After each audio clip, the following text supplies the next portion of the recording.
Here's one for you. Meta is admitting to combing through your Facebook posts in order to train AI.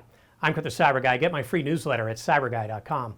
As the AI wave surges, Meta, Facebook's parent company, confirms its use of vast public Facebook and Instagram posts to train its AI models. The claim, according to Nick Clegg, Meta's president of global affairs, is to have shied away from heavily personal data. However, the gray area here is intensifying.